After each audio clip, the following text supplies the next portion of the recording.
Hello viewers, today we are here to discuss chapter number 5, Human Resource Management, Personnel Planning and Recruiting. Now here we are starting from the introduction. Personnel planning means employees की planning करना, personnel कहते हैं employees को and recruiting means hiring. यानी personnel planning and recruiting मतलब कि employees को कैसे hire करना है, इसमें आज हम ये डिस्कस करने वाले हैं। फर्स्टली इसके इंट्रोडक्शन पे जाते हैं कि इस चैप्टर में हम क्या क्या डिस्कस करने वाले हैं जी। इसमें डिस्कस करने वाले नंबर फर्स्ट पे पोजीशन टू फिल, यानी कि हमने किसी भी चीज़ की जो पोजीशन है किसी भी फर्म में उसको कैसे फिल करना है। And secondly build a pool of candidate by recruiting, कि हमें जो है अपने कैंडिडेट्स की कैसे रिक्रूट करनी है। Then third application form fill करनी है। देन सेलेक्ट टूल्स, कि कौन से टूल्स हैं जिनको हमने सेलेक्ट करना है अपने एम्प्लॉयज़ को हायर करने के लिए। देन डिसाइड करते हैं जी कौन कौन से हमने वेज या टूल्स यूज़ करने हैं अपने एम्प्लॉयज़ को सेलेक्ट करने के लिए। इंटरव्यू टूल्स, डिफरेंट टाइप के टूल्स हैं जो हम यूज़ करते हैं, आगे हम चैप्टर में इसको डिटेल से डिस्कस करते हैं। नेक्स्टली हम अपने मेन टॉपिक की तरफ आते हैं।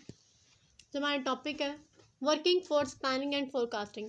What is working force? Working force हम कहते हैं अपने एम्प्लॉयज़ को, एंड फोरकास्टिंग मीन्स यानी कि अपने जहन में खुद ब खुद एजम्पशंस बना लेते हैं, अपने जहन में प्रिसेप्शंस बना लेते हैं, पहले से डिसाइड कर लेते हैं, एस्टीमेट लगा लेते हैं, उसे हम क्या कहते हैं? फोरकास्ट। वर्क प्लानिंग के अंदर दो चीज़ों पे फोकस किया जाता है जी, what and how. What means क्या और हाउ मीन कैसे, यानी व्हाट पोजीशंस, किसी भी फर्म में कोई भी हमने एम्प्लॉयज़ को हायर करना है तो व्हाट किसके लिए करना है, क्या है जिसके लिए हमें एम्प्लॉयज़ को हायर करना है। हाउ मीन्स कैसे करना है हमें। अगर हम मेन डेफिनेशन की तरफ जाएं जी वर्क फोर्स प्लानिंग की, the process of deciding what position the firm will have to fill and how to fill them. What position the firm will have, यानी फर्म के पास कौन सी पोजीशन है जिसे फिल करना है, and how to fill them, और उसको कैसे फिल करना है, ये हमारा क्या कहलाता है जी? Work force planning. नेक्स्ट हमारे पास इसमें एग्जांपल डिस्कस किया हुआ है जी। टॉवर्स वेस्टर्न ने एग्जांपल किया है। उसने कहा है कि अगर हमने जो है बेसिक वर्कफोर्स प्लानिंग करनी है तो उसके लिए उसने एक एग्जांपल किया है कि हमें सबसे पहले क्या करना है, reviews the client business plan and workforce date.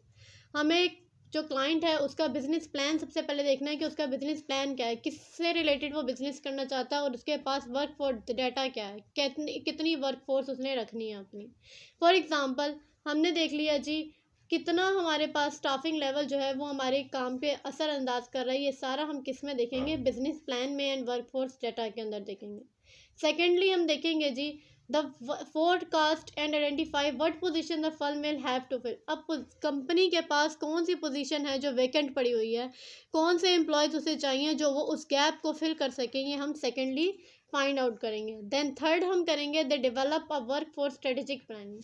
अब वर्क फोर्स की स्ट्रेटेजिक प्लानिंग की जाएगी कि वर्क फोर्स कैसे उसके अंदर ऐड करनी है, मतलब कौन सी पोजीशन के लिए कौन सा बंदा चाहिए, कौन सी पोजीशन को कैसे फिल आउट करना है हमने। एंड देन आइडेंटिफाई स्पेसिफाइजेस, और हम उसको स्पेसिफाइड तरीके से जो है उसके अंदर फिर करते हैं, यानी पहले रिक्रूट कर लेते हैं, फिर ट्रेनिंग करते हैं, एंड देन प्लानिंग करते हैं उनको कि उनको कैसे कैसे काम करना है। इसमें हम फाइनली जो है एंड के अंदर आकर हम क्या करते हैं, इम्प्लीमेंट करते हैं अपने प्लान्स को। जो हमने स्ट्रेटजीज बना लेते हैं, देन प्लान्स को क्या करते हैं, इम्प्लीमेंट करते हैं। अब प्लान्स को इम्प्लीमेंट करने के लिए सबसे पहले जो है ना, यहाँ पर टॉवर वेस्टर्न ने एक सॉफ्टवेयर इंट्रोड्यूस करवाया था इस प्लानिंग का। उस स्पेशल सॉफ्टवेयर का नाम क्या था? MAPS software. ये सॉफ्टवेयर जो था अपने ही वर्कफोर्स की प्लानिंग प्रोसेस के लिए यूज़ होता था, जिसके अंदर MAPS जो है इस सॉफ्टवेयर का नाम था। इस सॉफ्टवेयर का नाम किस लिए यूज़ किया था जी? ये हेल्प करता था अपने क्लाइंट्स की वर्कफोर्स को मैनेज करने के लिए, उनको हेल्प आउट करता था डैशबोर्ड बनाने के लिए कि उनके एम्प्लॉयज़ कैसे काम कर रहे हैं और कैसे काम नहीं कर रहे हैं। ये पूरी हमारी प्लानिंग की जाती थी। अब प्लानिंग किस तरह से होती है, यहाँ पे हमारी रिक्रूटमेंट सिलेक्शन की प्लानिंग की मुख्तलिफ जो हैं वो स्टेप्स यहाँ पे डिस्कस किए गए हैं। सबसे पहले क्या होता है जी, एम्प्लॉयमेंट प्लानिंग एंड फोरकास्टिंग होती है। एम्प्लॉयमेंट की प्लानिंग होती है कि कैसे एम्प्लॉय को हमने हायर करना है, एंड देन फोरकास्टिंग होती है, एस्टीमेट लगाया जाता है कि किस टाइप का एम्प्लॉय कितनी स्किल्स और क्वालिफिकेशन के साथ चाहिए। देन हम क्या करते हैं, रिक्रूटिंग करते हैं, जो हम ऑलरेडी अपने इंट्रोडक्शन के अंदर डिस्कस कर चुके हैं। नंबर थर्ड पे हम क्या करते हैं, एप्लीकेंट्स जो होते हैं वो अपनी एप्लीकेशंस जो हैं वो सबमिट करवाते हैं। देन फिर हम सिलेक्टिंग टूल्स यूज़ करते हैं कि हमें कौन कौन से सिलेक्टिंग टूल्स यूज़ करने हैं, टेस्ट स्क्रीनिंग के या और दूसरे टूल्स हम यूज़ कर सकते हैं। देन सुपरवाइजर्स जो हैं वो इंटरव्यू कंडक्ट करवाते हैं एंड देन कैंडिडेट किसी भी एम्प्लॉय के अंदर अपना कदम रखता है, तब कैंडिडेट सिलेक्ट होता है। ये हमारे सारे प्रोसेस होते हैं रिक्रूटमेंट पे। देन हमारे पास आगे क्या आता है जी, फोरकास्टिंग पर्सनल नीड्स, यानी कि जो इसका फोरकास्टिंग का मतलब ये होता है प्रिडिक्शन कर लेना आगे की। फॉर पर्सनल नीड्स यानी जो हमारे लेबर हैं, जो हमारे एम्प्लॉयज़ हैं, उनकी क्या नीड्स हैं। तो कहता a firm staffing needs reflects demand for its product and services. एक फर्म की जो नीड्स होती हैं वो उसके स्टाफ या फिर उसके जो वहाँ पर मेंबर्स काम कर रहे होते हैं उन्हीं की नीड्स बन जाती हैं, उन्हीं की डिमांड बन जाती हैं। यानी जो स्टाफ को चाहिए होता है वही फर्म की नीड बन जाती है कि फ़र्म उसको फुलफ़िल करे। अब फ्यूचर की नीड्स जो होती हैं वो रिफ्लेक्ट करती हैं हमारी डिमांड को। अब एग्जांपल ले लेते हैं जी, यहाँ पे ये किस लिए यूज़ होती हैं। अगर हम अपने ही एम्प्लॉयज़ को अच्छे से फुलफ़िल करेंगे उनकी नीड्स को, तो हमारा जो टर्नओवर रेट है वो कम हो जाएगा और प्रोडक्टिविटी हमारी ज़्यादा हो जाएगी। टर्नओवर रेट क्या होता है?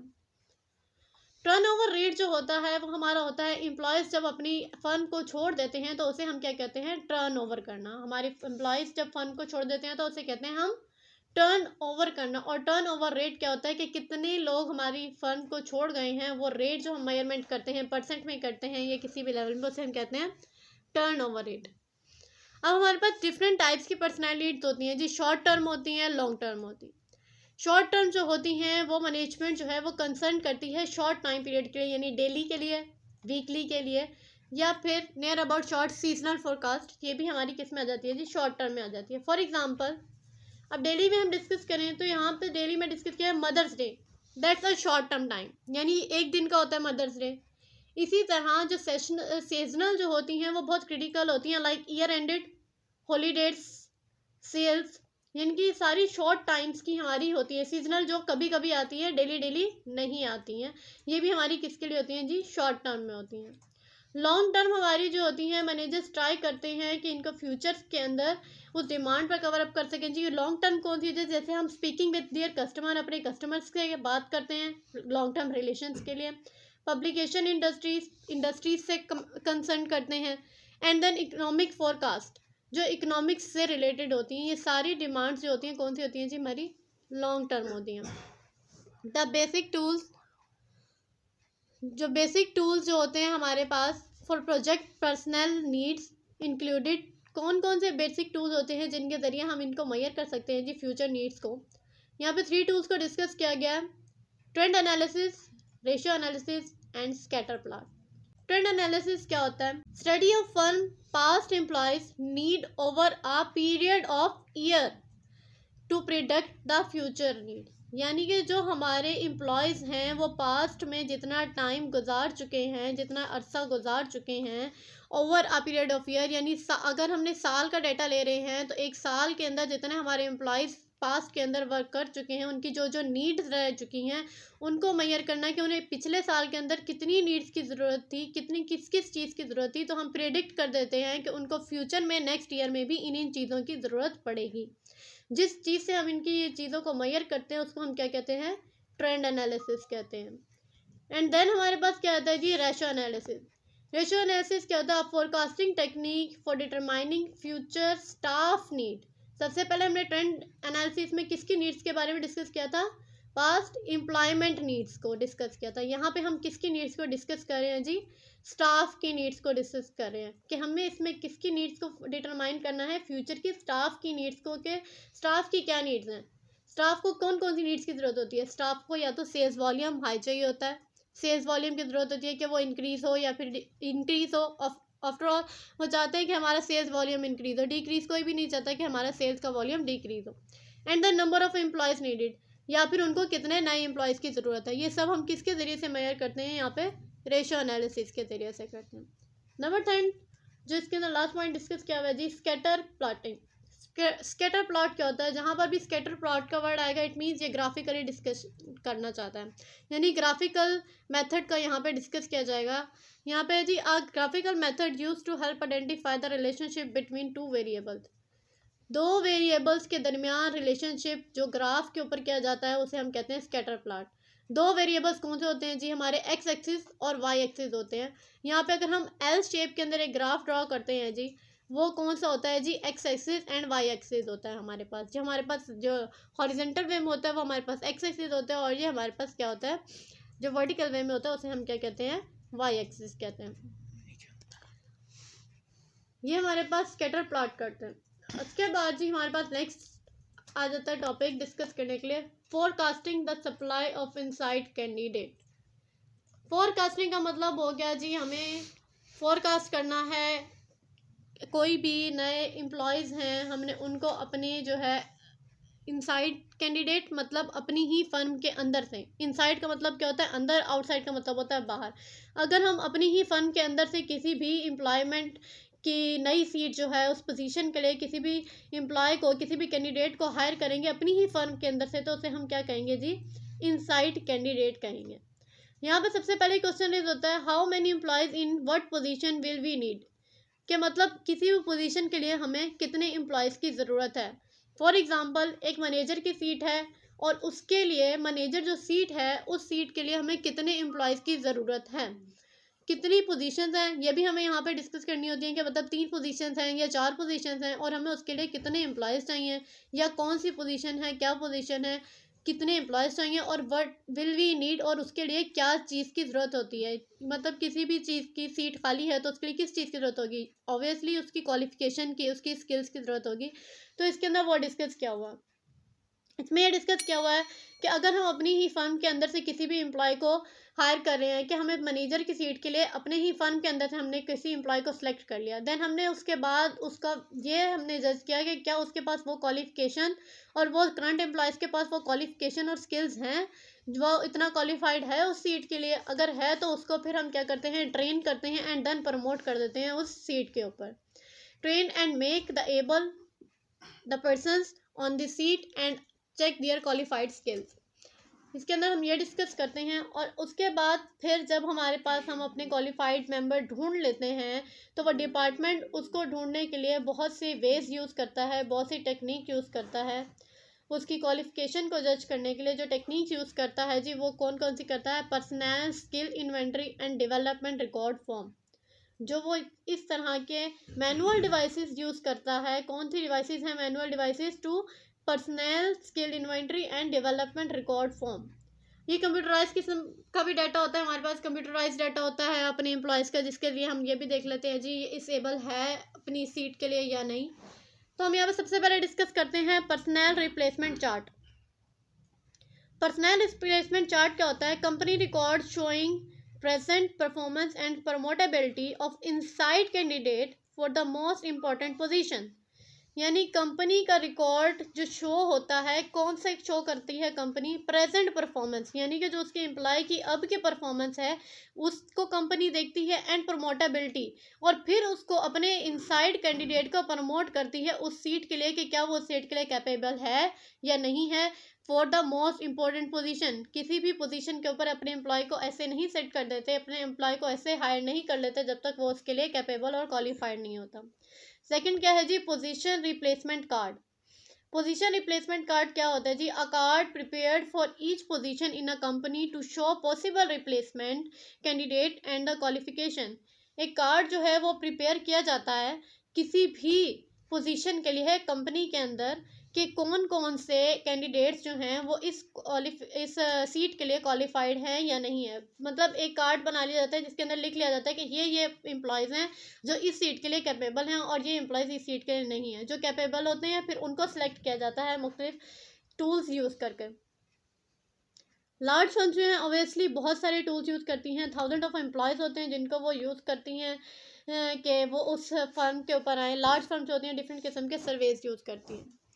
अब जो है हमारे पास जो लार्ज कंपनीज लार्ज फर्म होती हैं वो मुख्तलिफ किस्म के पैकेज सॉफ्टवेयर सिस्टम यूज़ करती हैं। पैकेज सॉफ्टवेयर सिस्टम सच है, जैसे यहाँ पर हम डिस्कस किया है जी, सर्वे analytics skill inventory software.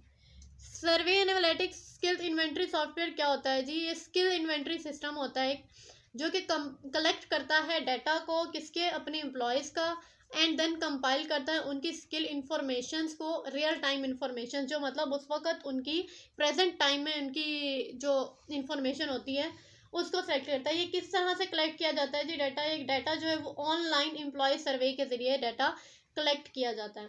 Skill inventory system program जो है वो हेल्प करता है मैनेजमेंट की, किस चीज़ के लिए स्किल इन्वेंट्री सिस्टम हेल्प करता है मैनेजमेंट की स्टाफिंग और स्किल्स के लिए, और अपने एम्प्लॉयज़ को फैसिलिटेट करता है किस चीज़ के लिए, रिक्रूटिंग के लिए। ये हमारा इन्वेंट्री सिस्टम का सॉफ्टवेयर इस चीज़ के लिए यूज़ होता है।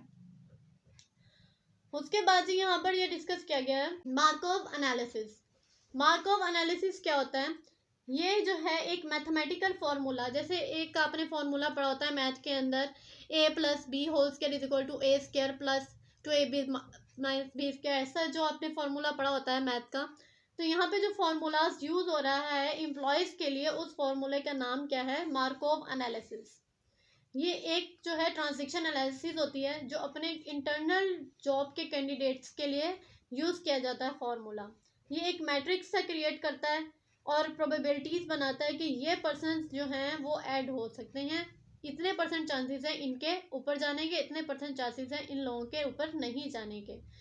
ये सब हमारे किसके जरिए होता है? मार्कोव एनालिसिस के मैथमेटिकल प्रोसेस से होता है। मार्कोव एनालिसिस जो होता है फॉर्मूला, वो किस चीज़ के लिए इन्वॉल्व होता है? क्रिएट मैट्रिक्स क्रिएट करता है कि जो जूनियर है, जूनियर इंजीनियर को सीनियर इंजीनियर, फिर सीनियर इंजीनियर से सुपरवाइजर, सुपरवाइजर से डायरेक्टर, इस पोजीशंस के अंदर मूव करने के वे को जो अवेलेबल होता है कि ये इस मैट्रिक से इस लेवल पे जाएगा, फिर इस पोजीशन से इस पोजीशन पे जाएगा। ये पोजीशंस जो हैं इन सबको मेजर करने के लिए, इन सबको बनाने के लिए जो फार्मूला यूज होता है वो किसका फार्मूला यूज होता है?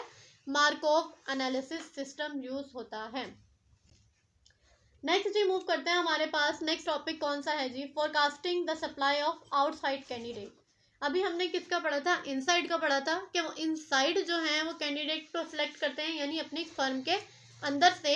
अब किसका हम डिस्कस करने वाले हैं जी यहाँ पे? आउटसाइड कैंडिडेट, यानी कि फर्म के बाहर से, यानी कि out of side of firm से, अपनी फर्म को छोड़कर जो बाहर आम लोग होते हैं, यानी आप में जैसे हम लोगों को अगर वो हायर करते हैं तो हम कौन है? हम उनके फर्म के अंदर के नहीं है, बाहर के लोग हैं, हम कौन से हैं? आउटसाइड कैंडिडेट्स हैं।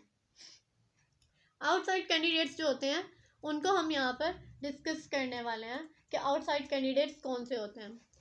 Workforce planning should logically culminate in a workforce plan. This plan lay out the employer's project, workforce and skill gaps as well as staff planning for filling these gaps. यानी कि जो भी gap हमारी firm के अंदर पड़ा होता है कि ये सीट वेकेंट है, तो अगर हमें फर्म के अंदर इनसाइड क्वालिफाइड पर्सन नहीं मिलता, जिनके पास वो स्किल्स नहीं होती, तो फिर हम बाहर जाते हैं और बाहर से हायर करते हैं नए कैंडिडेट्स को, यानी आउटसाइड कैंडिडेट्स हायर करते हैं हम इसके अंदर। यहाँ पर जो है एग्जाम्पल दिए हुए हैं, अनएम्प्लॉयमेंट रेट जो है वो 7% है, जो हम यहाँ पर देखते हैं कि 7% अनएम्प्लॉयमेंट रेट है, क्योंकि ज़्यादातर लोग इनसाइड को प्रेफर करते हैं ना कि आउटसाइड को प्रेफर करते हैं। सेकेंडली हम यहाँ पर डिस्कस करने वाले हैं जी, हमारे पास main important topic, important definition कह सकते हैं जी, सक्सेशन प्लान। सक्सेशन प्लान हमारे पास क्या होता है? That's it's very important thing. यहाँ पे जो है सक्सेशन प्लान को डिस्कस करने के लिए क्या हुआ है जी? Succession plan is an outgoing process, यानी चलते रहने वाला प्रोसेस है, और सिस्टमेटिकली, जिसमें हम आइडेंटिफाइंग करते हैं, असेसिंग करते हैं एंड डेवलपिंग करते हैं ऑर्गेनाइजेशनल लीडरशिप।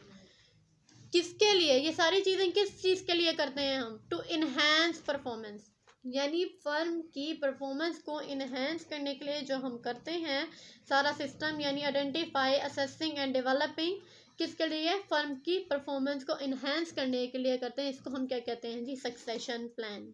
जो प्लान हम बनाते हैं उसे क्या कहते हैं, सक्सेशन प्लान। ये हाई लेवल का प्लान होता है जो अपर लेवल पर बेस करता है। अब यहाँ पे डिस्कस किया हुआ जी 2018 में एप्पल का CEO Tim Cook announce that Apple board has a succession plan, कि एप्पल के पास एक ऐसा सक्सेशन प्लान है for who would become a CEO should Cook step down, यानी कि जिससे वो सीईओ को स्टेप डाउन कर सकता है। एप्पल का ऐसा एक मानना था कि ऐसे सक्सेशन प्लान है जो कि उनको डाउन कर सकता है। यहाँ पे इसके बहुत से पॉइंट्स डिस्कस किए गए हैं जी। Identify what the fun future की पोजीशन नीडेड विल बी, यानी कि ये बेस करता है कि कौन सी की पोजीशंस हैं जिनके ऊपर ये पॉइंट बेस करता है। सेकेंडली हम आफ्टर आइडेंटिफाई इसमें क्या करते हैं, position management turns to create a candidate for these jobs, फिर पोजीशनिंग कर जाती है, मैनेजमेंट जो है वो टर्न करते हैं अपने कैंडिडेट्स को कि वो इस जॉब्स के लिए एबल भी हैं या नहीं है। Finally succession plan requires assessing these candidates and select those who will accurately fill the key position. Finally जो है सक्सेशन प्लान जो है वो रिक्वायर्ड होता है अपने कैंडिडेट्स के लिए, उसको सिलेक्ट कर लेता है and then will actually fill the key position. फिर हम अपनी जाके एक्चुअली अपनी जो हमारी वेकेंट पोजीशन होती है उसको जाकर फिल कर लेते हैं। ये हमारा सारा प्रोसेस क्या होता है जी, सक्सेशन प्लान में आता है। नेक्स्ट हमारे पास क्या है, why effective recruitment is important. सबसे पहले फोकस वाली बात यहाँ पर यह है कि यहाँ पे एक वर्ड यूज हुआ इफेक्टिव रिक्रूटमेंट, यानी कि इसमें यह है कि व्हाई रिक्रूटिंग इज इम्पोर्टेंट नहीं, why effective recruiting is important, यानी कि रिक्रूटिंग तो इम्पोर्टेंट है लेकिन इफेक्टिव रिक्रूटिंग इम्पोर्टेंट है, यानी हमें ऐसे एम्प्लॉयज़ को हायर करना चाहिए जो कि विलिंग हो कोई भी काम करने के लिए। यानी कि अगर कोई भी एम्प्लॉयज़ अपनी मर्जी से काम नहीं करना चाहेगा तो हमारी प्रोडक्टिविटी या फिर जो भी हम अपनी फर्म्स को अपनी फर्म की परफॉर्मेंस शो करना चाहते हैं वो हमारी परफॉर्मेंस शो नहीं होगी, क्योंकि एम्प्लॉयज़ जो हैं वो तो विलिंग ही नहीं होंगे वो काम के लिए। इसलिए हमें कैसे रिक्रूटमेंट करनी चाहिए, इफेक्टिव रिक्रूटमेंट करनी चाहिए। एम्प्लॉय रिक्रूटमेंट मीन्स फाइंडिंग और and attracting applicants for the employers open position. यहीं पे सेम यही बात की गई है कि हमें ऐसे एम्प्लॉयमेंट्स फाइंड करने चाहिए जो अट्रैक्टिंग एप्लीकेंट हों, जो चाहते हों, अट्रैक्ट हों उस सीट से कि हाँ हम विलिंग हैं, हमें तो यही पोजीशन ही चाहिए थी जिसके लिए हम वेट कर रहे थे, हमें तो यही वेकेंट पोजीशन चाहिए थी क्योंकि हम इसके लिए बहुत ज़्यादा विलिंग हैं। तो ये हमें ऐसे एम्प्लॉयज़ चाहिए होते हैं।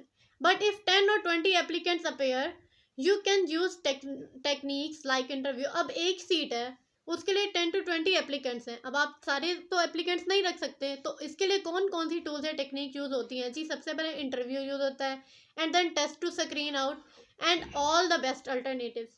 सबसे पहले या तो आप इंटरव्यू कर लेंगे, आपको कोई एक पसंद आ जाएगा आप उसको सिलेक्ट कर लेंगे, या फिर टेस्ट टू स्क्रीन यानी स्क्रीनिंग टेस्ट होते हैं। ये भी डिफरेंट किस्म के टेस्ट होते हैं, हम आगे डिस्कस करेंगे कौन कौन से टाइप के टेस्ट होते हैं। तो इन टेस्ट्स के ज़रिए हम किसी भी एप्लीकेंट को चूज़ कर लेते हैं।